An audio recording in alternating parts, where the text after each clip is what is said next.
மக்களுடன் மனதின் குரல். நாட்டு மக்களுடன் உரையாடும் மோடிஜி. 129வது மாதத்தில் தடம் பதிக்கும் பாரத பிரதமரின் மனதின் குரல். 28/12/2025 பகல் 11:30 பொதிகை தமிழ் தொலைக்காட்சி. நமோ மற்றும் சாரல் ஆப்பில் பதிவு செய்து பிரதமரோடு பேசும் வாய்ப்பை பெறுங்கள். வி ரமேஷ் வழக்கறிஞர், மத்திய சென்னை மேற்கு மாவட்டம், பாஜக. உச்சத்தை தொட்ட தங்க விலை. மீட்க முடியாத அடகு நகையை விற்பதற்கு இதுவே சரியான நேரம். இனியும் யோசிக்காதீங்க. உங்க தங்க நகைய அதிக விலைக்கு விற்க சிறந்த வழி Prime Gold Hub. 9840551787. No compromise. உங்க சைடுலயும் எங்க சைடுலயும். It's a GT promise. GT Holidays, South India's #1 travel brand.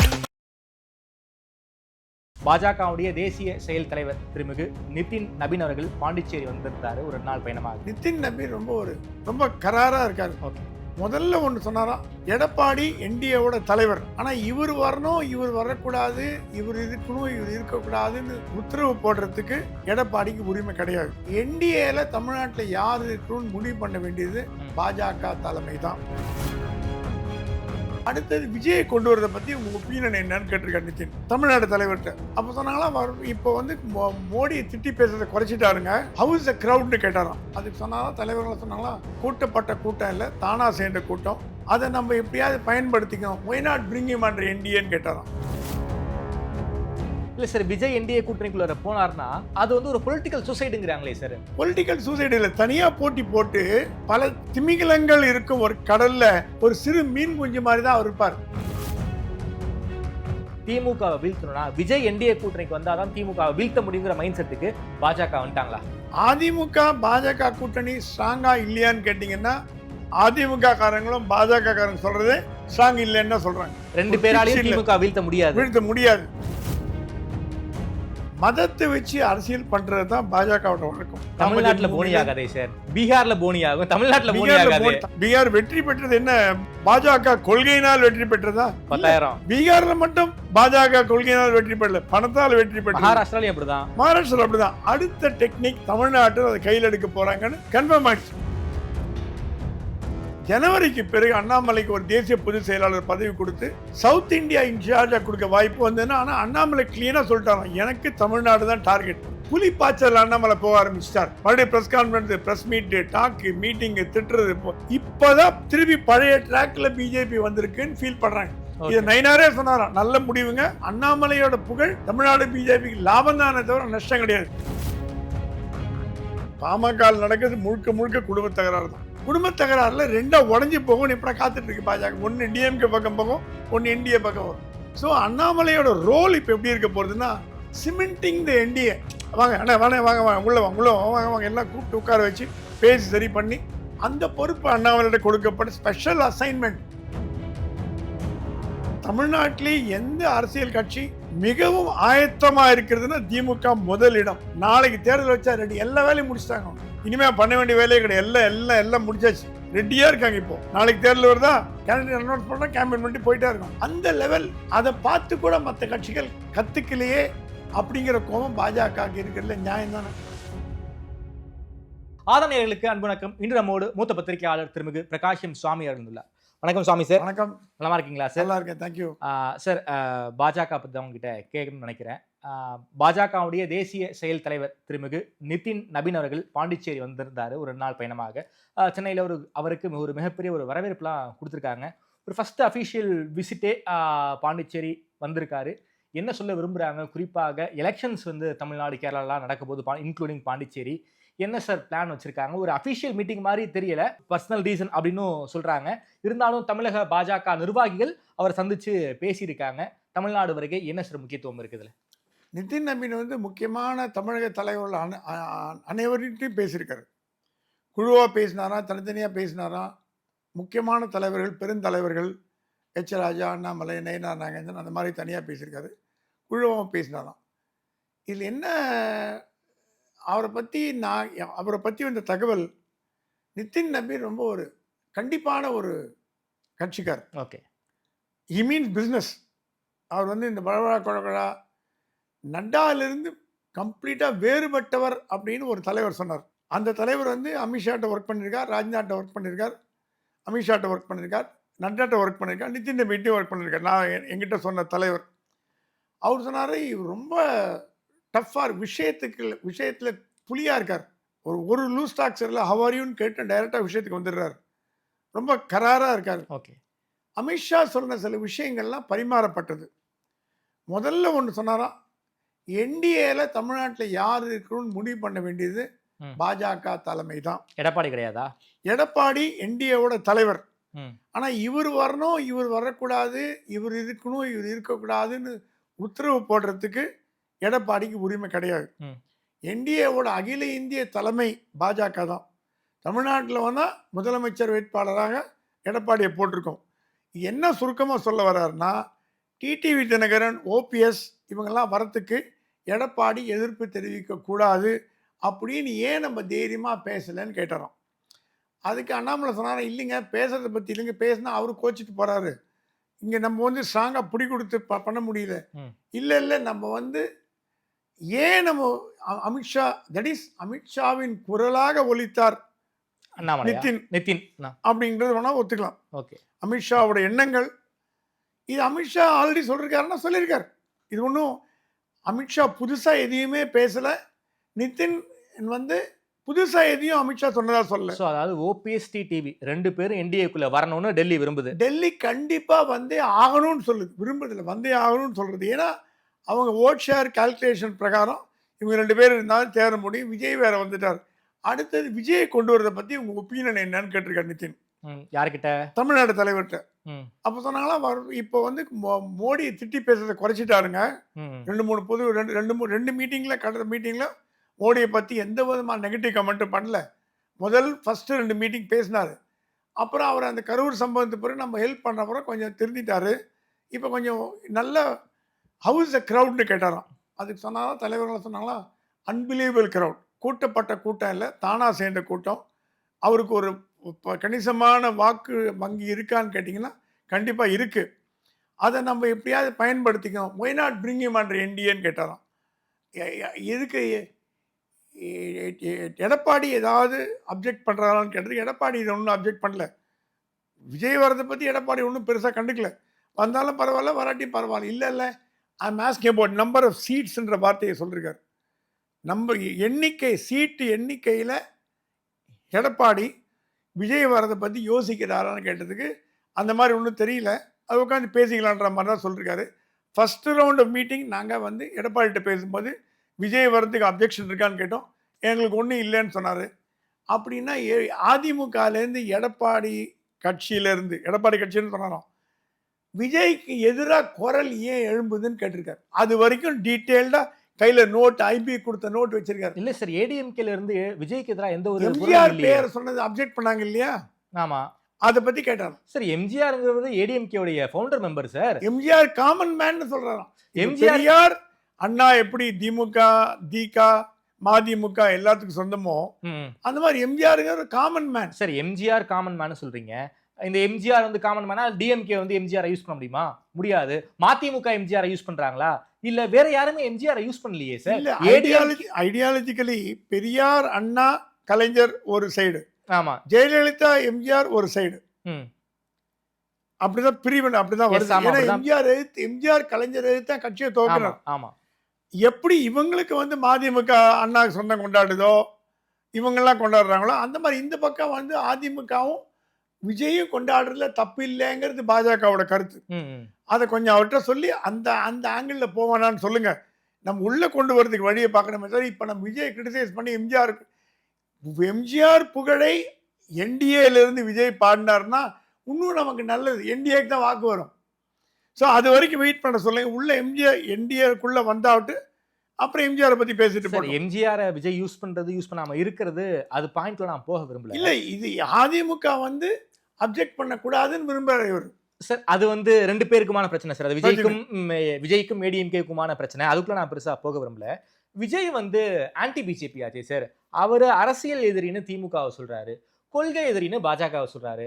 சமீபத்தில் நடந்த கூட்டத்தில் கூட தொண்டர்கள்கிட்ட கேட்கிறாரு, நம்ம அரசியல் எதிரி யாருன்னு கேட்டா திமுகன்னு சொல்றாங்க, கொள்கை எதிரி யாருன்னு கேட்டா தொண்டர்கள் பாஜகன்னு சொல்றாங்க. உங்களுக்கு இந்த புரிதல் இருக்குல்ல, எனக்கு இந்த புரிதல் போதும் அப்படிங்கிற விஷயத்த அங்க இது பண்றாரு, காமிக்கிறாரு. ஸோ அப்படி இருக்கும்போது விஜய் ஒரு ஆன்டி பிஜேபி தானே இருக்காரு. அவர் எப்படி என்டிஏ கூட்டணிக்குள்ள வருவாருங்கிற கேள்வி இருக்குல்ல சார் நமக்கு. ரொம்ப நல்ல கேள்வி. விஜயிடம் கூறப்பட்டது என்னன்னா, நீங்க தேர்தலில் ஜெயிக்கணுமா வேண்டாமா? First election sir. உங்க கட்சி குழந்தை ஜெயிக்கணுமா? சார். ஆமா, எலெக்ஷன் குழந்தை. எலக்டோரல் பாலிடிக்ஸ் பொறுத்த வரைக்கும் விஜய் ஒரு குழந்தை. ட்ரீம் வச்சிருக்கார், ஒரு அம்பிஷன் நிறைய வச்சிருக்கார். அவருக்கு மக்கள் செல்வாக்கு இருக்கான்னா கண்டிப்பா இருக்கு சார். நான் இல்லன்னு அதை சொல்ல மாட்டேன். மறுக்க முடியாது. நம்மளே பத்திரிகையாளர்களே, நம்ம அரசியல் விமர்சகர்களே முதல்ல சொன்ன கும்பல் வருமா வராதா அப்படிலாம் பேசிட்டு இருந்தோம். நல்ல கூட்டம் சார். நல்ல கூட்டம், தானா வந்த கூட்டம், அவரை பார்க்க வந்த கூட்டம், காசு கொடுக்காம விஜய்க்கு காசு கூட்டம் கொடுக்காம கூடுறாங்க. வந்த கூட்டம். அது யங்ஸ்டர்ஸ் எல்லாம் கிரேஸா இருக்காங்க Yes, விஜய் மேல. உண்மைதான். இதுதான் பாஜகவுக்கும் திமுகவுக்கும் அடி வைத்து கலக்குதானா? அடி வைத்து கலக்குது. ஓகே. அந்த பயம் இருக்கு. திமுகவால் விஜயை இழுக்க முடியாது, நிச்சயமா இருக்க முடியாது. அதிமுக என்டிஏ கூட்டணியால் விஜய் இழுக்கிறதுக்கு வாய்ப்பு இருக்கு. ஓகே. திமுக ரூல்ட் அவுட், கதவு க்ளோஸ்ட். ஏன்னா எதிரி. இல்ல சார், விஜய் என்டிஏ கூட்டணிக்குள்ள போனார்னா அது வந்து ஒரு பொலிட்டிக்கல் சூசைடுங்கிறாங்களே சார். பொலிட்டிக்கல் சூசைடு இல்லை, தனியா போட்டி போட்டு பல திமிங்கலங்கள் இருக்கும் ஒரு கடல்ல ஒரு சிறு மீன் குஞ்சு மாதிரி தான் அவர் இருப்பார். அதிமுக பாஜக ஒரு ஸ்ட்ராங்கான கூட்டணி, திமுக ஸ்ட்ராங்கான கூட்டணி. நாம் தமிழர் கணிசமான வாக்குகளை வாங்கும். இன்னும் எவ்வளவு கூட்டணி வர போறது தெரியல. அதுல 10ஓட பயணம்னா விஜய் இருப்பாரா?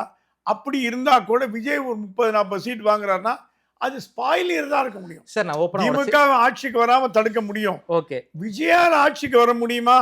200 சீட், 150 சீட், 160 சீட் ஜெயிப்பாரா? அது கஷ்டம். அது கஷ்டம் சார். சார், நான் அது கஷ்டம். ஓப்பனாவே நான் கேட்கிறேன் சார். அதாவது என்டிஏ கூட்டணி இப்போது இருக்கக்கூடிய பாஜக அதிமுக கூட்டணியால் திமுகவை வீழ்த்த முடியாது. திமுகவை வீழ்த்தணும்னா விஜய் என்டிஏ கூட்டணிக்கு வந்தாதான் திமுகவை வீழ்த்த முடியுங்கிற மைண்ட் செட்டுக்கு பாஜக வந்துட்டாங்களா? அதிமுக பாஜக கூட்டணி ஸ்ட்ராங்கா இல்லையான்னு கேட்டீங்கன்னா, அதிமுக காரங்களும் பாஜக காரங்க சொல்றதே ஸ்ட்ராங் இல்லைன்னு தான் சொல்றாங்க. ஓகே. ஏன்னா ஒரு மொமெண்டம் இல்ல, ரெண்டு ஒரு பேராலையும் pitch இல்ல. திமுக வீழ்த்த முடியாது. வீழ்த்த முடியாது. ஏதோ கிட்டத்தட்ட ஒரு 70 சீட்டு வரும், 100 சீட்டு வரும். அதுக்கு மேல வாய்ப்பு கம்மி. ஆனா விஜய் உள்ள வர்றதுனால 2 விதமா பாக்குறாங்க. ஒண்ணு, விஜய் நம்ம கூட்டணிக்கு வந்தா லாபம், ம். கூட்டணிக்கு வரலன்னா திமுகவுக்கு லாபம். திமுகவுக்கு லாபம். ஆனா மைனாரிட்டி ஓட்ஸ் எல்லாம் இந்த பக்கம் வந்தா திமுக தோத்து போயிடுன்றாங்க. ஓகே. அது ஒரு விதத்துல ஸ்டாலின் வருத்தப்படுற விஷயம் சார், வந்து நேத்திக்கு கிறிஸ்டியன்ஸ் நேத்திக்கு வந்து கிறிஸ்டியன் மீட்டிங்ல பேசியிருக்காரு. Christmas meeting பாத்தீங்கல்ல? அவர் அதிலே வருத்தப்பட்டு தான் பேசியிருக்காரு. என்னை கை விட்டுற மாட்டீங்களேன்ற ஆங்கிள் தான் போயிருக்காரு. என் கூட நீ நிக்கணும். ஓகே. எப்பவுமே மைனாரிட்டி திமுகவோட தான் நிற்கும். இது வரைக்கும் மைனாரிட்டி வாக்குகள் அதிக அளவு திமுகவை தாண்டி அதிமுக வந்ததான்னு கேட்டீங்கன்னா இல்லைன்னு தான் சொல்ல முடியும். ஆமா. திமுகவுக்கு ஒரு 60%, அதிமுகவுக்கு ஒரு 40% வந்து மெஜாரிட்டி ஆஃப் வோட் வந்து டிஎம்கே வந்திருக்கு. டிஎம்கே. இப்போ 3 கார்னர் கான்டெஸ்ட் இருந்ததுன்னா மைனாரிட்டி ஓட்ஸ் வந்து திமுக பக்கம் போகும், விஜய் பக்கம் போகும், அதிமுக பக்கம் போகும். அதையும் மறந்துட முடியாது. ஏன்னா பிஜேபி இருக்காங்கல்ல, எப்படி போகும் ஏடிஎம்கே? இல்ல, அதிமுகவுக்குன்னு சில வாக்கு வங்கிகள் இருக்கு, ஓகே. கிறிஸ்டியன் வாக்கு வங்கிகள் இருக்கு. அந்த வாக்கு வங்கிகள் பாஜக கண்டு பயந்து போறது ஒரு 10% தான். ஓகே. அது ஹார்ட் கோர் ஏடிஎம்கே பீப்புள் திமுகவுக்கு ஓட்டு போடணுமா பாஜக கூட இருக்கணுமான்னு கேட்டா பாஜக கூட இருக்க தயாரா இருக்காங்க. ஓகே. திமுகவுக்கு அவங்களுக்கு ஒத்து வராது. ஏன்னா திமுக எதிர்த்து துவங்கப்பட்டது அதிமுக. அந்த வரலாறு நம்ம மறந்துட முடியாது. ஸோ ஆனா நீங்க சொல்ற மாதிரி எல்லா வாக்குகளும் என்டிஏ கூட்டணிக்கு வருமானா வராது. ஓகே. இப்போ 2வது பாயிண்ட், நிதின் நபீன் என்ன சொன்னாரா, திருப்பரங்குன்ற மேட்டர்ல தமிழ்நாடு பாஜக ப்ரொஜெக்ட் பண்றதுல தோத்து போச்சுன்னு சொன்னாராம். ஒரு நீதிபதி எதிர்த்தே இந்த மாதிரி பண்றாங்க, என்ன போராட்டம் பண்ணீங்க, என்ன ஒரு லட்டு மாதிரி ஒரு கையில மேட்டர் வந்தது, ஏன் கவனிக்காம விட்டீங்க, பெரிய லெவல்ல ஒன்றும் பண்ணிருக்க முடியாதா? மதத்தை வச்சு அரசியல் பண்றது தான் பாஜகவோட வழக்கம். தமிழ்நாட்டுல போனி ஆகாதே சார். தமிழ்நாட்டுல போனி ஆக்கி இருக்கணும்னு அவங்க ஃபீலிங். பீகார்ல போனி ஆகும், தமிழ்நாட்டுல போனி ஆகாது. தமிழ்நாட்டுல போனி ஆக்கி இருக்க நல்ல வாய்ப்பை கைவிட்டீங்க. இல்ல சார், இதை நான் வேற மாதிரி பாக்குறேன். தமிழ்நாடு பாஜக தலைவருடைய பாலிடிக்ஸையும் அண்ணாமலை பாலிடிக்ஸ் நான் வேற மாதிரி பாக்குறேன். அண்ணாமலை எங்கேயுமே மதம் சார்ந்து போல, அவர் வந்து ஆன்டி டிஎம்கே ஊழல் அப்படி கொஞ்சம் அதிரடி அரசியல் பண்ணாரு. அதனாலதான் அண்ணாமலைக்கு வந்து ஒரு மிகப்பெரிய ஆதரவு. ஆன்டி டிஎம்கேவை அப்படி பேசினாரு. அவர் வந்து மதவாதம், ஹிந்து மதம், சனாதனம்னு அப்படி போயிருந்தாருன்னா அண்ணாமலைக்கு ஆதரவு வந்திருக்காதுல்ல. அவர் ஆன்டி டிஎம்கே வந்து அக்ரெசிவா பேசுனதன் காரணமாக தான் பாஜகவுக்கு ஒரு லைம் லைட் கிடைச்சது. திருப்பரங்குன்ற ஆன்டி டிஎம்கே தானே. இந்த மதத்தையே விட்டுருங்க. இந்த மதம் வழக்கு கோயில் அதெல்லாம் விட்டுருங்க. ஆன்டி டிஎம்கேக்கு லட்டு மாதிரி ஒரு மேட்டர் கையில கிடைக்கும் போது அதை வந்து அதிமுகவும் பெருசா பண்ணல. பாரதிய ஜனதா இப்போ எந்த கட்சி திருப்பரங்குன்ற மேட்டரை கையில் எடுத்துக்க முடியும்? பாஜக தான். பாஜக, அதிமுக 2. அதிமுக நீங்கள் சொல்கிற மாதிரி செக்குலர் அந்த ஆங்கிளில் போயிட்டு அறிக்கை மட்டும் விட்டு போயிடுச்சு. பெரிய லெவல் போராட்டம் பண்ணலாம். ஏன்னா அவங்களுக்கு தெரியும் போராட்டம் பண்ண இருக்கிற மைனாரிட்டி வாக்கு வராதுன்னு தெரியும். ஆமாம், அந்த கவலை பாஜக கிடையாது. மைனாரிட்டி வாக்கு வருதோ வரலையோ இந்துக்கள் வாக்கு வந்தால் போதுன்ற இடத்துல பாஜக இருக்கு. மைனாரிட்டி வாக்கு வரணும், அவங்கள பகிச்சிக்க முடியாதுங்கிற இடத்துல அதிமுக இருக்கு. இந்தியாக்குள்ளேயே இருந்தால் கூட வேறு வேறு எண்ணங்கள் வேறு வேறு வித்தியாசங்களோட இருக்கு. அது அவங்களோட இண்டிவிஜுவல் கொள்கை. அதிமுக ஏன் இறங்கலேன்னு நம்ம கேட்க முடியாது, ஏன்னா அவங்க மைனாரிட்டி வாக்கு பண்ண. ஆனால் இந்துக்கள் வாக்குகளை மட்டுமே குறியா வச்சிருக்க பாஜக இதுல சரியா செயல்படலைங்கிறது அமித்ஷாவோட கணக்கு. ஓகே, அதுக்கு திருப்பி ஒரு கேள்வி கேட்டிருக்கலாம்னு சொன்னாங்களாம். அமித்ஷா என்ன பண்ணார் இந்த மேட்டர்ல? டெல்லி என்ன பண்ணுது? டெல்லி எந்த விதமான ஆதரவு எங்களுக்கு கொடுத்தது? ஒன்றும் பண்ணல. பார்லிமெண்ட்ல கொண்டு போய் ஜஸ்டிஸ் ஜிஆர் சுவாமிநாதனுக்கு எதிராக கண்டன தீர்மானம் கொண்டு வரும்போது கூட டெல்லி எந்த பார்லிமெண்ட்ல பேசினாங்க இல்லைங்களே. பார்லிமெண்ட்ல பிஜேபி எம்பி இதெல்லாம் பேசினாங்க. பட் என்ன முயற்சி டெல்லி எடுத்ததுன்னு கேட்டால் அதுக்கு அவங்களுக்கு பதில் சொல்ற இடத்துல டெல்லி பாஜக இருக்கான கிடையாது. ஸோ தமிழ்நாட்டிலையும் கோட்டை விட்டாங்க, டெல்லியிலையும் கோட்டை விட்டாங்க. டெல்லி கோட்டை விட்டதை மறைச்சு எங்களை மட்டும் குறை சொல்றீங்களேன்னு தமிழ்நாடு தலைவர் வருத்தப்படுறாங்க. திமுக ஸ்கோர் பண்ணிட்டாங்களே சார் டெல்லியில. ஸ்கோர் பண்ணிட்டாங்க. திருப்பரங்குன்றம் திருப்பரங்குன்ற மேட்டர் திமுக ஸ்கோர் பண்ணி விட்டு ஏன் விட்டுறது அப்படிங்கிற பொறுப்பு அவங்களை திமுகவை இந்த அளவுக்கு செயல்பட வைத்த விட்டதற்கு காரணம் டெல்லி பாஜகவோட தவறா தமிழக பாஜகவோட தவறான ஒரு டிபேட்டே ஓடிட்டு இருக்கு தமிழ்நாடு பாஜக. இப்போ தமிழ்நாடு பாஜக இப்ப கரண்ட் டிபேட் என்னன்னா திருப்பரங்குன்ற மேட்டர் ஃபெயிலியர் யார் காரணம், டெல்லியா தமிழ்நாடு பாஜகவா? தமிழ்நாடு பாஜக நாங்க என்ன பண்ணோம், கைதானோம், போராட்டம் நடத்தினோம், இதுக்கு மேல எங்களால் பண்ண முடியல. நீங்க டெல்லி என்ன பண்ணீங்க, உங்களால் டெல்லி என்ன பண்ண முடிஞ்சதுன்னு கேட்டுதான். அவங்க ஓப்பனா கேட்க முடியாது. நிதின் நபின்னு சொல்லப்பட்டதுதான், சார் எங்களுக்கு டெல்லியோட ஆதரவு இல்லை, டெல்லி ஆதரவு இருக்கா இல்லைன்னு தெரியாம நான் எப்படி குதிக்கிறது? நீங்க எல்லாம் சொல்லிட்டு போகலாம், எங்களுக்கு அமித்ஷா அப்செட்டு, மோடி அப்செட், அவர் அப்செட், இவர் அப்செட்னு கள நிலவரம் தெரியாம பேசாதீங்க. ஒரு பக்கம் அதிகமா போறேன்றீங்க, எங்களுக்கு முள்ளு மேல போட்ட சேலை மாதிரி இருக்குது, எடுத்தாலும் கிழிஞ்சிரும், எடுக்காட்டியும் கஷ்டமாயிடும். ஸோ எங்க நிலைமை நீங்க பாருங்க. இந்த வாட்டி நயினார் நாகேந்திரன் மனசை விட்டு அமித்ஷாட்டையும் நிதின் நபின்ட்டு பேசிட்டாராம். இது முள் கிரீடம், இது சாதாரண கிரீடம் இல்லை. நான் ரொம்ப அமைதி காக்கிறேன், எந்த விதமான கான்ட்ரவர்சி கட்சிக்குள்ள வரக்கூடாதுன்னு பார்க்குறேன். முள் கிரீடமாக இருக்கு. நீங்கள் அங்கேருந்து உத்தரவு பாட்டு போட்டுட்டே வரீங்க, இங்கே கல நிறுவனம் தெரியல அப்படின்னா நாங்கள் பார்த்துக்கிறோம்னு சொல்கிறாங்க. இப்போ அண்ணாமலையிடம் புதிய பொறுப்புகள் கொடுக்கப்படுவதற்கு ஒரு வாய்ப்பு இருக்குன்னு. என்ன புதிய பொறுப்பு சார்? இப்போ இத்தனை நாளாக நம்ம தலைவர் போடலன்னு சொல்லிட்டு இருந்தோம், தேசிய தலைவர் போடலன்னு 2 வருஷமா சொல்லிட்டு இருந்தோம். தேசிய தலைவர் போட்டாச்சு, நிதின் நபீன் தான் தலைவர் முடிவாயிடுச்சு. ஏப்ரல் மாதம் கன்ஃபார்ம் பார்ப்பவர். ஜனவரிக்கு பிறகு அண்ணாமலைக்கு இப்போ நிதின் நபீன் ஒரு டீம் ஃபார்ம் பண்ணி ஆகணும். இப்போ அவருக்கு செயல்பட முடியாது. ஒரு தலைவர்னு போட்டாச்சுன்னா பொதுச் செயலாளர், பொருளாளர், நிர்வாக கமிட்டி எல்லாம் போட்டாகணும். அதில் அண்ணாமலைக்கு ஒரு தேசிய பொதுச் செயலாளர் பதவி கொடுத்து சவுத் இந்தியா இன்சார்ஜாக கொடுக்க வாய்ப்பு நம்ம ரொம்ப நாளாக பேசிட்டு. அந்த வாய்ப்பு ஆனால் அண்ணாமலை கிளீனாக சொல்லிட்டாங்க, எனக்கு தமிழ்நாடு தான் டார்கெட், எனக்கு வேற மற்ற மாநிலம் பீகாரில் போய், வெஸ்ட் பெங்காலில் போய், கேரளாவில் போய் பண்ணுங்கன்னு சொன்னீங்கன்னா எனக்கு அவ்வளவு ஸ்கோப் இல்லை, விருப்பம் இல்லை. கேரளாவில் போய் பண்ணிட்டு ஜெயிச்சு கொடுத்துட்டேன். தமிழ்நாட்டில் என்னோட ஃபோக்கஸ் வேணும். Okay, alright. இப்போ டெல்லி பாஜகவும் என்ன நிலைமைக்கு வந்திருக்குன்னா, தமிழ்நாட்டில் எப்படியாவது அதிமுகவை ஜெயிக்க வச்சு காட்டணும், என்டிஏவை ஜெயிக்க வச்சு காட்டணும். அதுக்கு ஏதாவது ஒரு மாற்று வழி இருந்தால் கூட பரவாயில்ல அப்படின்ற முறையில் அண்ணாமலையை ஒரு 5 மாதம் 6 மாதமாக சைலண்டா தான் இருக்கார். பாஜகவும் பெருசா அவரை கண்டுக்கிற மாதிரி தெரியல. டெல்லி பாஜக, தமிழ்நாட்டில் பற்றி சொல்லல, டெல்லி பாஜக இப்போ பார்த்தீங்கன்னா அவர் கடந்த ஒரு 2 வாரமாக புலிப்பாய்ச்சல் அண்ணாமலை போக ஆரம்பிச்சிட்டார். மறுபடியும் press conference, press meet, talk, meeting, திட்டுறது. இப்போதான் திருப்பி பழைய ட்ராக்ல பிஜேபி வந்திருக்குன்னு ஃபீல் பண்றாங்க. இது நயினாரே சொன்னாராம், நல்ல முடிவுங்க, நான் ஒன்றும் அப்ஜெக்ட் பண்ண மாட்டேன், அண்ணாமலை அவர் ரூட்ல போட்டோம். ஏன்னா அண்ணாமலையோட புகழ் தமிழ்நாடு பிஜேபிக்கு லாபம் தானே தவிர நஷ்டம் கிடையாது. ஸோ நயினாருக்கும் அண்ணாமலைக்கு நல்ல அண்டர்ஸ்டாண்டிங் இருக்கு. அது யாரும் பிரிக்க விரும்பல. நயினாரும் அண்டர்ஸ்டாண்டிங் இருக்கிறதுனால அண்ணாமலை அவர் ட்ராக்ல போட்டோம், நான் என் கட்சியை பார்த்துக்கிறேன்னு சொல்லிட்டாராம். இப்போ என்னன்னா, இப்போ அடுத்த பாயிண்ட் எனக்கு நிதின் நபீன் பேசினா, பிரதமர் சென்னைக்கு வரார், திருநெல்வேலிக்கு வரார், சென்னைக்கு இறங்கிட்டு திருநெல்வேலிக்கு போறார்.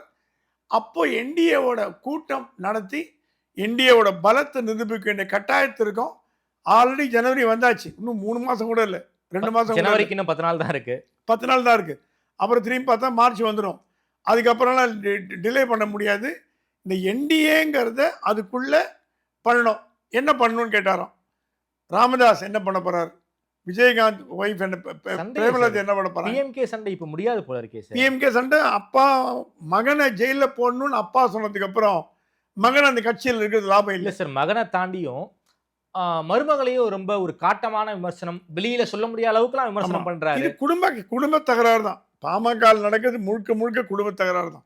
இது வேற எதுவுமே கிடையாது. கொள்கை அடிப்படையில் அவங்க ஒன்றும் சண்டை போட்டுக்கல. குடும்ப தகராறுல பாஜக என்ன சார் பண்ண முடியும்? குடும்ப தகராறுல ரெண்டா உடஞ்சி போகும். இப்ப காத்துட்டு இருக்கு பாஜக. ஒன்னு டிஎம்கே பக்கம் போகும், ஒன்னு என்டிஏ பக்கம் வரும். அது ஜனவரிக்குள்ள அந்த அன்புமணிட்ட சொல்லப்பட்டதான். நீங்க ஒண்ணு அப்பாவோட சண்டை போட்டுட்டே இருந்தீங்கன்னா காரியம் நடக்காது. அதான் சார், தேர்தலில் தோத்து போடுவீங்க. இப்ப ரெண்டு பேரும் பிரிஞ்சுட்டாங்க. ஜிகே மணி எம்எல்ஏவா இருக்கிற தொகுதியை வந்து அன்புமணி கேட்கிறாரு. அன்புமணி ஜிகே மணி தொகுதியில போட்டி போடுறது போறாரு. அன்புமணி போட்டி போறாரு. அவர் கோவம் எல்லாம் அவங்க அப்பாவோட அவருக்கு ஜிகே மணி மேல கோவம் இல்ல. சௌமியா அன்புமணி வந்து கீழ்பெண்ணாத்தூர் திருவண்ணாமலை இருக்கு. நான் கிருஷ்ணசாமியோட அவங்க அப்பாவோட தொகுதியில போட்டி போடுறதுக்கு ட்ரை பண்றாங்க. ஓகே. கிருஷ்ணசாமி சௌமியாவோட அப்பா முதுபெரும் காங்கிரஸ் தலைவர், மூத்த காங்கிரஸ் தலைவர், எம்பியா இருந்தார். 2 டேர்ம் எம்பியா இருந்தார். அவரு தொகுதியில சௌமியா போட்டி போட போறாங்க. இங்க வந்து ஜிகே மணி தொகுதியில அன்புமணி போட்டி போட போறாரு. எங்க தேர்தலில் 2 பேரும் எதிரெதிர போட்டி போட்டா கட்சி எங்க ஒன்னா இருக்க முடியும்? ஐயா வந்து போட்டி வேட்பாளர் போடுவாரு போல இருக்கு. ஜிகே மணி தான் போட்டி வேட்பாளர் ஃபார் அன்புமணி. ஆமா, GK Mani versus Anbumani. Soumya versus strong leader யாராவது காந்திமதியோட போடலாம். இல்ல, இது வந்து குடும்ப மகன் மருமகள் 2 பேருக்குள்ள நடக்கிற போர் தான் நடக்குது. ஓகே. ஸோ பாஜக சொல்லுறது எத்தனை நாளைக்கு இந்த போரை விட்டு வைப்பீங்க? ஏதாவது ஒரு முடிவுக்கு வாங்க, கட்சியை 2ஆ உடைங்க, அன்புமணி பிஎம்கே நாங்கள் அனௌன்ஸ் பண்ணுறோம், வந்துருங்க. அந்த தைரியம் எடுக்கிறதுக்கு அன்புமணி ஏன் தயங்குறாருன்னு தெரியல. ஓ, ஓகே. அதையும் எடுக்க சொல்லி ப்ரெஷர் கொடுக்க சொல்லி அண்ணாமலையிட்ட சொல்லப்பட்டிருக்கு. ஏன்னா அண்ணாமலை வந்து டிடிவியோட, அன்புமணியோட, ஓபிஎஸோட எல்லாரோட இணக்கமா இருக்கார். ஓபிஎஸ்க்கு நயினாருக்கு ஆகாது, உங்களுக்கு தெரியும். எஸ், ஆமா. அந்த தகராறு டிடிவியும் பெருசா வந்து நயினாரோட ஃப்ரெண்ட்ஷிப்ல இல்லை. ஸோ அண்ணாமலையோட ரோல் இப்போ எப்படி இருக்க போகிறதுன்னா, சிமெண்டிங் த என்டிஏ. வாங்க அண்ணா, வாங்க உள்ள வாங்க எல்லாம் கூப்பிட்டு உட்கார வச்சு பேசி சரி பண்ணி அந்த பொறுப்பு அண்ணாமலையிட்ட கொடுத்து, கூட்டணி கட்சிகளை டீல் பண்ணக்கூடிய பொறுப்பு அண்ணாமலைக்கு கொடுத்திருக்காங்க. பொறுப்பு அண்ணாமலையிட்ட கொடுக்கப்பட்ட ஸ்பெஷல் அசைன்மெண்ட்.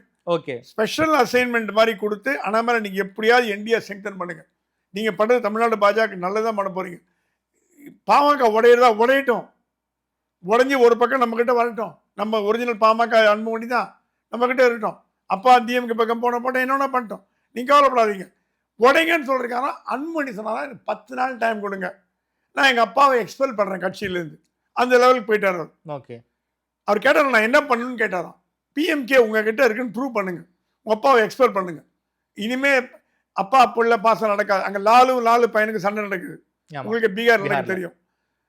இதனால வந்து இதை விட ஜாஸ்தி பண்ண முடியாது.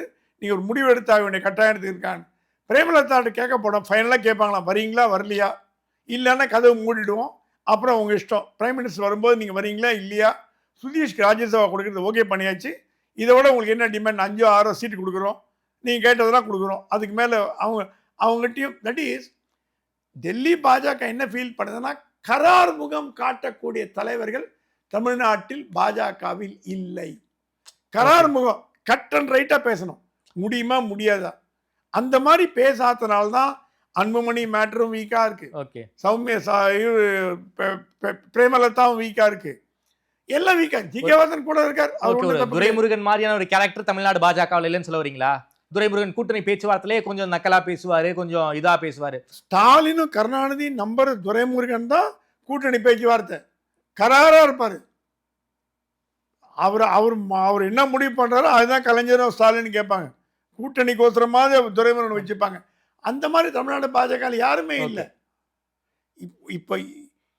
இப்போ வந்து ஏடிஎம்கேடியே ஸ்ட்ராங்கா நடந்துக்கணும் அப்படின்னா அண்ணாமலையால தான் முடியுமே தவிர நயினாரால முடியாது. Okay, yes. இப்ப பிரதமர் வரும்பொழுது ஒரு கிராண்ட் ஷோ பண்ணோம். எப்போ வரப்போறா சார் பிரைம் மினிஸ்டர்? பொங்கலை ஒட்டி வருவார்னு எதிர்பார்க்கிறோம். வேஷ்டிலாம் ஜிப்பாலாம் போட்டு அந்த மாதிரி அந்த தமிழ்நாடு ஸ்டைல் அதெல்லாம் பண்ணி பார்த்து கொஞ்சம் ஷோவெல்லாம் பண்ணி அதெல்லாம் காட்டி ஒரு மேடையில் பேசி தமிழில் பேசி பொங்கல் வாழ்த்துக்கள் சொல்லி அதெல்லாம் படுத்து பிளான் பண்ணிட்டு வராரு. அதற்கு அடித்தளம் அமைப்பதற்கு தமிழக பாஜக அசைன்மெண்ட் கொடுக்கப்பட்டிருக்கு. பிரைம் மினிஸ்டர் வராரு, ஜனவரி பொங்கல் ஒட்டி வராது. நீங்கள் ஏற்பாடு பண்ணி முதல் அசைன்மெண்ட் இந்தியாவை பலப்படுத்துங்க. 2வது அசைன்மெண்ட் விஜய் உள்ளே கொண்டு வாங்க. 3வது அன்புமணி, பிரேமலதா இவங்களெல்லாம் உள்ளே வச்சு சரி பண்ணுங்க, பலப்படுத்துங்க. ஸ்ட்ராங்கான என்டிஏவை நிரூபிக்க வேண்டிய தருணம் வந்துவிட்டது. இதற்கு மேலே நீங்கள் பேஸ் பண்ணீங்கன்னா எங்களால் ஒன்றும் பண்ண முடியாது. அதுக்கு கேட்டாங்களா, என்னங்க நாங்கள் என்ன எங்களை என்னமோ நாங்கள் பண்ணலன்னு சொல்கிறீங்களே. அவங்க எண்ணிக்கை பற்றி நாங்கள் பார்த்துக்கிறோம். நீங்கள் முதல்ல இதை ஸ்ட்ரெங்தன் பண்ணுங்கள். பிரைம் மினிஸ்டர் வரத்துக்குள்ளே நம்ம சீஃப் மினிஸ்டர் கேண்டிடேட் எடப்பாடி தான் பிரைம் மினிஸ்டரே அனௌன்ஸ் பண்ண போகிறார். ஆமாம், என்டிஏ காமன் மினிமம் அஜெண்டா போட்டு காமன் பெனிஃபெஸ்டோ வேணும். அதிமுக தனி தேர்தல் அறிக்கை, பாஜக தனி தேர்தல் அறிக்கை, அப்புறம் ஜி.கே. வாசன் தனி தேர்தல் அறிக்கை, அதெல்லாம் கிடையாது. ஒரே தேர்தல் அறிக்கை. மகளிருக்கு 5000 10,000 வரைக்கும் கொடுக்குற மாதிரி பீகார் மாடலை தமிழ்நாட்டில் ஃபாலோ பண்ணணும். மணி பற்றி உங்களுக்கு என்ன, டெல்லி கொடுக்கும். ஸ்டாலினுக்கு கொடுக்காத மணியை, ஸ்டாலினுக்கு கொடுக்காத நிதியை நாங்கள் எடப்பாடி கொடுப்போம். எப்படியாவது ஜெயிச்சாகணும். எங்களுக்கு மான பிரச்சனை தமிழ்நாடு. 10,000 மாதம் கொடுக்குறேன்னு சொல்லுங்க, 5,000 கொடுக்குறேன். மகளிர் வாக்குகள்லாம் வரத்துக்கு திட்டம் போடுங்க. ஆண்களுக்கு 10,000 ரூபாய் கொடுத்துறாங்க, திருப்பி கேட்கறாங்க. அது மாதிரி ஆயிட போகுது. பெண்களுக்கு கொடுக்கறது, பெண்கள் வாக்கு கவர்றதுக்கு என்ன பண்ணுமோ, ஓகே, பெண்கள் வாக்கு கவர்ந்தா வெற்றி தோல்வி நிதி. ஆண்கள் வாக்கு தாண்டி பெண்கள் வாக்கு தான் நிறைய இருக்கு. அவங்க என்ன சொல்றாங்களா, ஆண்களாவது 2,000 ரூபாய் 5,000 ரூபாய் பணம் வாங்கி திமுக வாக்கு ஓட்டு போடுறதுக்கு ஒரு வாய்ப்பு இருக்கு. பெண்கள் அப்படி இல்லை. பெண்கள் ஒரு பணம் வாங்கினாங்கன்னா ஒரு மனசாட்சியோடு நடந்துப்பாங்க. ஸோ பெண்கள் பணம் வாங்கி திமுக வாக்கு போடுவாங்கிறத விட நம்ம கொடுக்கும் திட்டங்களினால் கவரப்பட்டு, ஜெயலலிதா இலவச லேப்டாப் கொடுத்தாங்க, சைக்கிள் கொடுத்தாங்க. இதெல்லாம் ஜெயலலிதாவோட புரட்சிகரமானது. டிவி கொடுக்கல, டிவி கொடுத்த கலைஞர். ஆனால் இந்த இலவசங்கள் தமிழ்நாட்டில் ஆரம்பிக்கப்பட்டது திராவிட முன்னேற்ற கழக ஆட்சியில் தான். 1 ரூபாய்க்கு 3 படி அரிசி முதல் இலவச திட்டம் ஃபஸ்ட்டு கொண்டு வந்தது திமுக தான். அப்போ இந்தியாவில் எந்த மாநிலமும் இலவச திட்டம் கொண்டு வரல. அந்த 3 படி 1 படியாக மாறித்து. அப்புறம் அந்த 1 படியும் காணாமல் போச்சு. அப்புறம் டிவி வந்தது. கலைஞர் டிவி வரும்போது டிவி கொண்டாந்தார், மாபெரும் வெற்றி அடைஞ்சார். ஏன்னா டிவி தொலைக்காட்சி பட்டி வீட்டிலங்கிறது எல்லாரும் ஒரு பெரிய ஒரு அதிசயமாக பார்க்கப்பட்டது. பெருவாரியான வாக்கு கலைஞர் ஜெயிச்சார். அவர் கொடுத்த வாக்கு முடிஞ்ச அளவுக்கு நிறைவேற்றி காமிச்சார். அப்புறம் வாஷிங் மிஷின் வந்தது, அயன் மிக்சி வந்தது, கிரைண்டர் எல்லாம் வந்தது. இப்போ அந்த மாதிரி இல்லாமல் இப்போ ஜனங்கள் சொல்கிறாங்களா, எங்கள் வீட்டில் கலர் டிவி இருக்குது வேண்டாம், லேப்டாப் இருக்குது வேண்டாம், சைக்கிள் இருக்குது வேண்டாம், ஸ்கூட்டர் இருக்குது வேண்டாம். என்னத்தை கொடுக்க போகிறீங்க? கிஃப்டாக கொடுத்துருங்க, பணமாக கொடுத்துருங்க. கிஃப்டே வேண்டாம், கேஷாக கொடுத்துருங்க. எங்களை அக்கௌண்ட்டில் மாதம் பணத்தை போட்டுருங்க. அதுக்கு உண்டான ஸ்கீம் பண்ணுறது தான் இப்போ மகாத்மா காந்தியின் வேலை வாய்ப்பு திட்டம் 125 நாள் கொண்டு வந்திருக்காங்களே, அது வழியாக உள்ள இறக்க போகிறாங்க. ஓகே. எப்படி இறக்க போகிறாங்கன்னா, எல்லாரும் என்ரோல் பண்ண வேண்டியது, எல்லா மகளிரும் என்ரோல் பண்ண வேண்டியது, சுய உதவி போட வேண்டியது, எல்லா மகளிரும் இல்லை. ஏதாவது ஒரு பணம் கொடுக்கறதுக்கு ஒரு பிரமேயம் வேணும், ஏதாவது ஒரு காரணம் வேணும் பணம் கொடுக்க. மகாத்மா காந்தி வழியாக இறக்குறேன், உள்ள ஆளுக்கு 5,000 கொடுக்குறேன், எப்படி தடுக்க முடியும்? கேட்டால் அதை மண் வெட்டுறேன், ரோடு போடுறேன், அது போடுறது. ஆமாம், இலவசம் தான். நீங்கள் ரேஷன் கார்டு வழியாக கொடுத்தா தான் இலவசம் இல்லை. அது ரேவடி கல்ச்சருங்கிறாங்களே சார் நார்த் இந்தியாவில். இங்கே அதே ரேவடி கல்ச்சரை வச்சு அந்த பீகாரில் ஜெயிச்சிங்க. பீகார் வெற்றி பெற்றது என்ன, பாஜக கொள்கையினால் வெற்றி பெற்றதா? 10,000. பீகாரில் மட்டும் பாஜக கொள்கையினால் வெற்றி பெறல, பணத்தால் வெற்றி பெற்ற. மகாராஷ்டிராலையும் அப்படிதான். அடுத்த டெக்னிக் தமிழ்நாட்டில் அதை கையில் எடுக்க போகிறாங்கன்னு கன்ஃபார்ம் ஆயிடுச்சு. ஓகே, அது இவரு சொல்லிட்டாராம், நம்ம நிறைய மணியெல்லாம் கொடுக்க போகிறோம், விமன் ஓட்டு இருக்க போகிறோம், அதற்கு உண்டான வேலைகளை பண்ணுங்க, கொஞ்சம் மத்திய அரசாங்க திட்டங்களை மக்களிடம் தயவு செய்து கொண்டு செல்லுங்கன்னு சொல்லியிருக்காரு. ஓகே, பாஜக தலைவர் நிதின் நபீன், தயவு செய்து கொஞ்சம் தூக்கத்துலேருந்து எழுந்துருங்க, மத்திய அரசாங்க திட்டத்தில் மக்கள்கிட்ட கொண்டு போய் சொல்லுங்க. மேடம் மீட்டிங் போடுங்க, மீட்டிங் போட பர்மிஷன் எங்ககிட்ட சொல்லுங்க, நாங்கள் டீல் பண்ணுறோம். நீ மீட்டிங் போடுறது பர்மிஷனை கேட்க வேண்டிய அவசியம் கிடையாது, வீடு வீடாக போய் மக்களிடம் சொல்லுங்க. ஓகே, அதில் ஏன் சொல்லுங்கிறீங்கன்னு தெரியல. அந்த இடத்துல மட்டும்தான் அவர் கொஞ்சம் ஸ்ட்ராங்கான வார்த்தை யூஸ் பண்ணுறாரு. We have failed to convey Prime Minister's scheme in Tamil Nadu. We are lacking behind. Tamil Nadu பின்தங்கி இருக்கு. பிரதமரோட திட்டங்களை மக்களிடம் கொண்டு செல்வதில் அந்த குழு என்ன பண்ணுறதுன்னு கேட்டாராம். ஒரு குழு போட்டிருக்கீங்கல்ல, என்ன பண்ணுது அந்த குழு? மக்களிடம் கொண்டு போய் சேர்றீங்களா? எத்தனை பேரை நீங்கள் 70 இயர்ஸ்க்கு அப்புறம் மூத்த குடிமக்களுக்கு இன்சூரன்ஸ் வாங்கி கொடுத்துருக்கீங்க, காப்பீடு வாங்கி கொடுத்தீங்க, லிஸ்ட் எங்கே? எத்தனை விவரனுக்கு 10,000 ரூபா லோன் வாங்கி கொடுத்தீங்க? ஏன் அதெல்லாம் பண்ண மாட்டேன்றீங்க? இதெல்லாம் மத்திய அரசாங்கம் ஒரு ஜனார்தன் பூஜாரி வந்து இந்திரா காந்தி பீரியட்ல எல்லாருக்கும் 10,000 பேங்க் லோன் கொடுத்தார் 40 வருஷத்துக்கு முன்னாடியே. இப்போ மோடி அப்படியே பண்றார். எலிஜிபிள் விமனுக்கு பணம் கேட்கிறார். எந்த பேங்க் மேனேஜர் கொடுக்க மாட்டேங்கிறான். அவன் பேரை மார்க் பண்ணி கொடுங்க, நாங்கள் டிரான்ஸ்ஃபர் பண்றோம். அந்த அளவுக்கு காரசாரமா போனது. மத்திய அரசாங்கத்தோட திட்டங்களை தமிழக பாஜக மக்களிடம் கொண்டு சேர்க்க தவறிவிட்டது என்று டெல்லி ஃபீல் பண்ணது நம்ம உணரலாம். எல்லாரோடவும் திமுக தேர்தல் வேலையில கொஞ்சம் முன்னாடி இருக்காங்களே சார். தேர்தல் அறிக்கை தயாரிப்பதற்கான குழுவையுமே போட்டாங்களே திமுக. கேண்டிடேட்டே முடிவு பண்ணிட்டாங்களே. எங்க சார் அப்புறம் என்ன கேண்டிடேட் லிஸ்ட் ஸ்டாலின் டேபிள்ல இருக்குது. அடிச்சு திருத்தி எல்லாம் பண்ணி அந்த லிஸ்ட்ல 40% உதயநிதியோட ஆதரவாளர் இருக்காங்கன்னு லிஸ்ட் வந்துச்சு. ஓகே, அந்த லிஸ்டோட காப்பி ஒன்று டெல்லிக்கு போயிடுது. அது வேற விஷயம். ஒரு லிஸ்ட் காப்பி டெல்லிக்கு போயிடுது. ஆனால் உதயநிதியோட ஆதரவாளர்கள் 40% இளைஞர்கள், யங்ஸ்டர்ஸ் இறக்க போறார் உதயநிதி. ஓகே, அதுக்கு அப்பா ஓகே பண்ணிட்டாரு, சிஎம் ஓகே பண்ணிட்டாரு. இப்போ தமிழ்நாட்டிலே எந்த அரசியல் கட்சி மிகவும் ஆயத்தமா இருக்கிறதுன்னா திமுக முதலிடம். நாளைக்கு தேர்தல் வச்சா ரெடி, எல்லா வேலையும் முடிச்சிட்டாங்க. இனிமே பண்ண வேண்டிய வேலையே கிடையாது. எல்லாம் முடிச்சாச்சு, ரெடியா இருக்காங்க. இப்போ நாளைக்கு தேர்தல் வருதா, கேண்டிடேட் அனௌன்ஸ் பண்ணா கேம்பெயின் பண்ணி போயிட்டே இருக்கோம். அந்த லெவல். அதை பார்த்து கூட மற்ற கட்சிகள் கத்துக்கலையே அப்படிங்கிற கோபம் பாஜக இருக்கிறதுல நியாயம் தானே. நம்மளோட எதிரணி ஸ்ட்ராங்கா இருக்கும் பொழுது ஓரளவுக்காவது நம்ம ஸ்ட்ராங்கா இருக்க வேண்டாமா? இன்னும் நம்ம அப்படியே அப்படியே உட்காந்துட்டே இருக்கோம். எந்த விதமான இம்ப்ரூவ்மெண்ட் இல்லை. ராக்கெட் எப்போ டேக் ஆஃப் ஆகுது? அவங்க ராக்கெட் டேக் ஆஃப் ஆயிடுச்சு. நம்ம இன்னும் சந்திரயான் உட்காந்துருக்க இன்னும் டேக் ஆஃப் ஆகலையே அப்படின்ற கோபம். இதுக்கு தமிழக பாஜக மட்டும் குறை சொல்லி பிரயோஜனம் இல்லை. நீங்க டெல்லியில தலைவரை போடாம உட்காந்தீங்களா இவ்வளவு வருஷமா, 2 வருஷமா? ஸோ இந்த உட்கட்சி விவகாரங்கள் பேசப்பட்டதானா பேசப்பட்டது, கொஞ்சம் சீரியஸாகவும் பேசப்பட்டது, தட்டி கொடுத்தும் பேசப்பட்டது. அதே நேரத்தில் சொன்னாராம், வி பிலீவ் இன் யூ, உங்க மேல எங்களுக்கு நம்பிக்கை இல்லாமல் இல்லை. ஆனால் பிரதமர் வருகை, அது ரோட் ஷோவாக இருக்கோ, பர்மிஷன் வருதோ ரோட் ஷோ இல்லையோ, பொதுக்கூட்டமோ மீட்டிங்கோ, அதை வெற்றிகரமாக பண்ண வேண்டியது உங்கள் கடமை. வெறும் பிரதமரோட ஃபோட்டோ எடுத்துக்கணும், முன்னாடி உட்காரணும், மேடையில் உட்காரணுங்கிற எண்ணத்தை விட்டுட்டு தொண்டர்களாக நீங்கள் பண்ண வேண்டிய வேலையை தலைவர்கள் பண்ணாதான் உங்களை ஃபாலோ பண்ணுவாங்க. பூத் கமிட்டியை போடலையே, பூத் கமிட்டி போடல. எஸ்ஐஆரில் வந்து ஏகப்பட்ட ப்ராப்ளம் இருக்குது. DMK has taken lead in SIR. எல்லாத்துலையும் திமுக லீட் எடுத்து ஆரம்பிச்சிட்டாங்க. இது வந்து மறைமுகமாக இத்தனை நாளாக பண்ணிட்டு இருந்து இப்போ டிஎம்கே ஓப்பனாக பண்ண ஆரம்பிச்சிருக்கு. திமுக தான் பாஜகவோட அகில இந்திய பிரதான எதிர்கட்சி ஆயிடுது. காங்கிரஸ் அந்த ரோல்லேருந்து விலைக்கு போய் ரொம்ப நாளாக போகுது.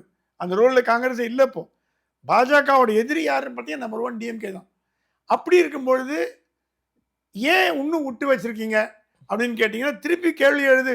டெல்லி ஏன் இன்னும் விட்டு வச்சிருக்கீங்க கேள்வி எழுதுல. ரைடு அடிக்கணுங்கிறாங்களா? ஆமாம், ஏதாவது பண்ணி தான் ஆகணுன்றாங்க. நீங்கள் வெறும் தேர்தல் வாக்குறுதியை வச்சு மட்டும் ஜெயிக்க முடியாது. வேறு ஏதாவது எக்ஸ்ட்ரா நடவடிக்கைகள் தேவை.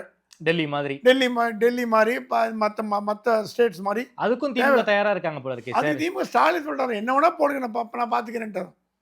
எங்களுக்கு ராகுல் உதவியில் நாங்கள் தனியாக மேனேஜ் பண்ணுறோம். ஆனால் ஸ்டாலின் வந்து ரொம்ப தைரியமாக இருக்கார். மத்திய அரசாங்கம் ஒன்றும் நம்மளை பண்ணாது, கை வைக்காதுன்ற ஒரு தைரியத்தில் இருக்கார். அவங்க பேசதான் பேசுவாங்க, செயலில் ஒன்றும் பண்ண மாட்டாங்க. அதனால் அவங்க பேசுறது பண்ணிட்டு போகிறாங்க. இப்போ நேரு ஒன்றும் பண்ண முடியலையே. நீங்கள் போகிறீங்க, நீங்கள் எஃப்ஐஆர் போடு, நீங்கள் மாற்றுனீங்க, டிஜிபி மாற்றுனீங்க, எல்லாம் ரைட்டு. டிஜிபி மேட்டர்லேயும் ஒன்றும் பண்ண முடியல. சுப்ரீம் கோர்ட்டு வயலேஷன், நீங்கள் கேட் போட்டீங்க, ரிட் போட்டீங்க, ஆச்சு. வெக்கேஷன் வந்தாச்சு, சுப்ரீம் கோர்ட் லீவு, திருப்பி நியூ இயர்க்கு அப்புறம் தான் திறக்கும், தேர்தல் வந்துடும். ஸோ ஸ்டாலின் தைரியமாக இருக்கிறதுக்கு காரணம் மத்திய அரசாங்கம் எந்த நடவடிக்கையும் நம்ம மேலே எடுக்காது அப்படின்ற ஒரு தைரியத்தில் இருக்கிறதுனால தான் துணிஞ்சு இறங்குங்க. நீங்கள் ஸ்டாலின் சொன்னாராம், நீங்கள் தேர்தல் வேலையை மட்டும் பாருங்கள், வேறு எதை பற்றி பேசாதீங்க. தேர்தல் வேலையில் கண்ணை குறியாக வச்சு அதை பாருங்கள். ரெய்டு, இன்கம் டேக்ஸு, அது வழக்கு, அதெல்லாம் எங்ககிட்ட கொடுத்துருங்க, நாங்கள் பார்த்துக்கிறோம். நாங்கள் வில்சன், இளங்கோ, சண்முக சுந்தரம், எங்கள் வேலை அது. நீங்கள் பண்ண வேண்டிய வேலையை தேர்தல் வேலையை மட்டும் பண்ணுங்கள், மீதி எதை பற்றி நீங்கள் கவலைப்படாதீங்க அப்படின்னு உற்சாகம் கொடுத்து அமைச்சிருக்காரு. ஸோ ஸ்டாலின் வந்து ஆயத்தமாக இருக்காருன்னா 100% தேர்தலில் இப்போ கனிமொழி தலைமையில் குழு வேறு போட்டாச்சு. தேர்தல் அறிக்கை தயாரிக்கும் குழு. அதை பார்த்து பாஜக ஒரு தேர்தல் அறிக்கை தயாரிக்கும் குழு ஒன்று போட போகுது. அதில் நான் பாஜக தொழிலதிபர்கள், தொழில் முனைவோர், அவங்கள எப்படி சுரேஷ் சம்பந்த் இங்கே இருக்காரோ டிஎம்கே குழுவில், அந்த மாதிரி அங்கே போடுறதுக்கு இன்னும் 2-3 பேரை வேறு கொடுத்துருக்காங்களாம். டெல்லியில் அப்ரூவல் ஆகி வந்துடுறாங்க. அது வந்து அந்த தேர்தல் அறிக்கை குழு. இந்த குழுலாம் என்டிஏ ஓடுது, அதிமுக பாஜக கிடையாது. தேர்தல் பிரச்சார குழுவோ அப்புறம் என்னென்ன வாக்குறுதிகள் கொடுக்கணும் பட குழுவோ எல்லாமே பொதுவாக என்டிஏ இருக்கும்னு கேள்விப்படுறோம். தனித்தனியா இருக்காது. ஒரு யூனிஃபைடு அப்ரோச்சா இருக்கணும். அதுல அதிமுக இன்புட்டும் இருக்கும். ஓகே, அவங்களோட விருப்பமான தரவுகளும் இருக்கும், அவங்களோட ஆசையும் இருக்கும். என்ன நிறைவேற்றி வைக்க ஆட்சி அதிமுக தான் பண்ண போறாங்க. அவங்களை மீறி டெல்லியால் ஒன்றும் பண்ண முடியாது.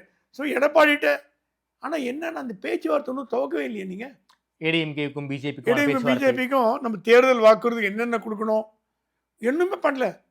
அதுதான் நிதின் நபீன் சொன்னாலும் எப்போ இதெல்லாம் ஆரம்பிக்க போறீங்க, எப்போ வேகம் எடுக்க வாய்ப்பு இருக்கு, ஏன் இன்னும் ஸ்லோவா போறீங்க, எதுக்கு எடுத்தாலும் டெல்லி நம்பிட்டு இருக்காதீங்க, நீங்க உங்க வேலையை பண்றது, உங்களுக்கு கொடுக்கப்பட்ட பணியை ஏன் பண்ணல அப்படின்னு கொஞ்சம் ஒரு கடுப்பு காமிச்சிருக்காரு. அதே நேரத்தில் பாராட்டிட்டு போனால் கழிப்படும். ஓகே சார், நன்றி சார். தமிழ்நாடு அரசியல் தொடர்பான பல்வேறு கேள்விகளுக்கு ரொம்ப அறிவா பதில் சொல்லியிருக்கீங்க. பல்வேறு இன்சைட் இன்ஃபர்மேஷன்ஸ் ரொம்ப வெளிப்படையாக பேசியிருக்கீங்க. நேரில் நேரம் கொடுத்து பேசியமைக்கு நன்றி சுவாமி சார். நன்றி.